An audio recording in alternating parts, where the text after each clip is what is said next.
Wim, in trying to understand what ultimate reality is all about, I'm often bombarded with philosophical and theological views about God or about the ultimate causation through quantum physics.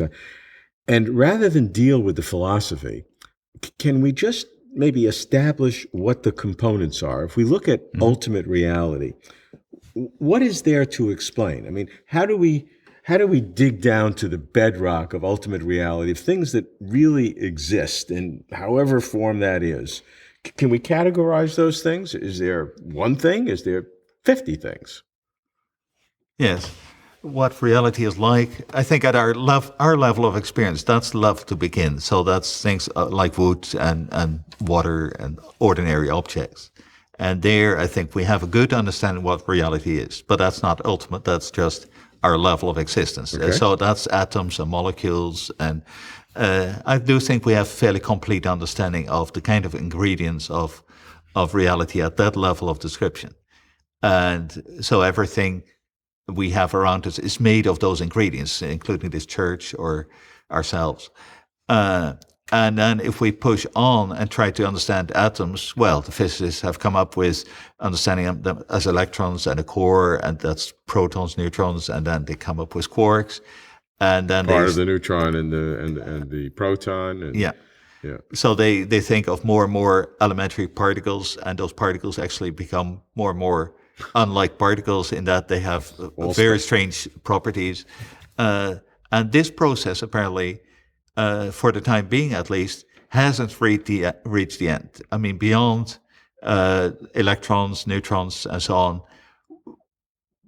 the models are very good, and the discovery of the Higgs boson in CERN has affirmed how much it seems to be an adequate description.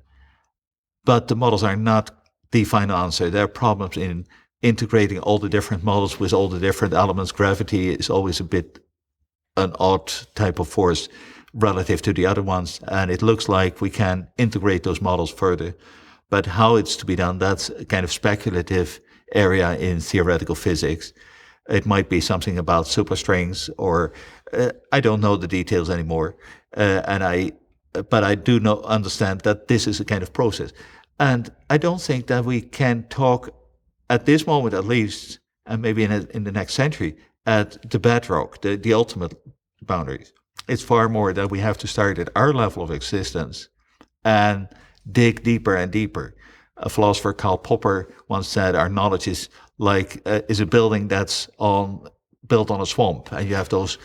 It's a very Dutch image. You have those pillars that you drive into the swamp, and if it's not stable enough, you drive them further in the swamp. Yeah. But you don't have bedrock. You have stability somehow without absolute secure foundations. Our understanding of reality is not from a foundation and then upwards. It's from the middle where we are, and then downward, and also upward to more complex systems.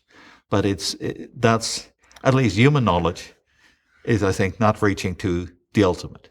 Okay, so the process of going from our level of reality to molecules, to atoms, to subatomic particles, to string theory, whatever is creating that, seems to be getting to more fundamental theories. And that process is a reductionist project. Some people criticize that, but it certainly has been enormously fruitful, this reductionist process. Question is, okay, we're going down. We don't know how far down is down and where we are, but is there anything else? Is there anything else that could be categorized as a fundamental, irreducible part of reality? Let me give you some choices. Not that I think that they're right, but human perception or consciousness, is that an irreducible part that can never be explained by the other? Morality. Is morality an absolute fact built into the structure of existence, as opposed to a construct of the evolutionary process of our minds? And abstract objects out there, the numbers, logic, are those just constructions of the human mind, or is that really out there in reality? So I'm looking at other pieces of reality that we have to consider. Reduction is, I think, part of our exploration of seeking to understand things, of understanding them in terms of underlying processes. And part of that is very positive. It's also a form of holism. If you understand how things are rooted in lower processes, you see how they are not isolated issues, but how they are connected to the other things. So I find reductionism part of our natural explanatory project, but also kind of providing the integration and the holism. There's a famous painting, by a Belgian painter, Magritte, where he has a castle in the Pyrenees, in the mountains north of Spain, where you see a castle on a mountain, and it's hovering in the air above the sea. And that's not what we see. We don't see things hovering in the air as if they're not supported. They're part of it. So mountaintops are not independent of mountains and of the earth. They are a form of the earth. And so too, I think human existence is a form of the existence of natural beings. And it's not just reducing humans to the level of atoms. It also shows a possibility of atoms to become human, to make music, to have conversations, to reflect upon things. But is there anything else in that human that is built up from the atoms that has an independent existence, like consciousness or morality? As I see it, I don't see any beginning of really that independent of existence, and I don't see the need for it. It may seem as if something is missing, but we are very successful in this bottom-up understanding of things. And it's not just, we are nothing but genes or we are nothing but molecules. It's rather, that shows a potential of molecules to be Einstein or Mozart or to bring out culture. So there is something, the concern that something might be lost, I think, is misplaced.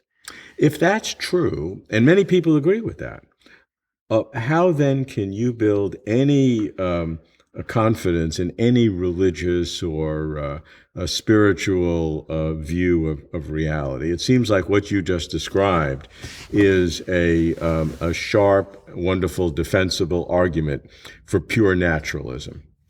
My view is a naturalistic view. Things are all built of the same stuff, atoms and molecules, basically. Does that take away the higher forms of it? I don't think it takes away the power of art, for instance, say like famous paintings, the impression they can make. That's part of it all.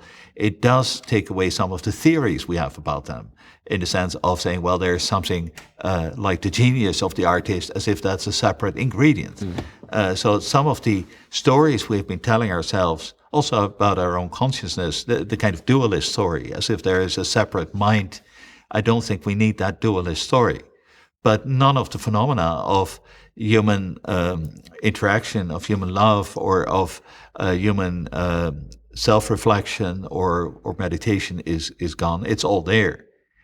And beyond that, I think in the human process, as we reach higher and as higher in reflection, I think we don't reach to eternal objects as kind of separate and existing things, but we do see things that are universal, that are found in different cultures. And both mathematics is an example of that, and morality is another example of that, where I think we reach something that traditionally might have been said in Platonic terms as if they exist separately, but maybe it's more like a discovery of what's invariant across cultures. But it's not irrelevant. It's part of the richness of our reality that those invariant elements are there.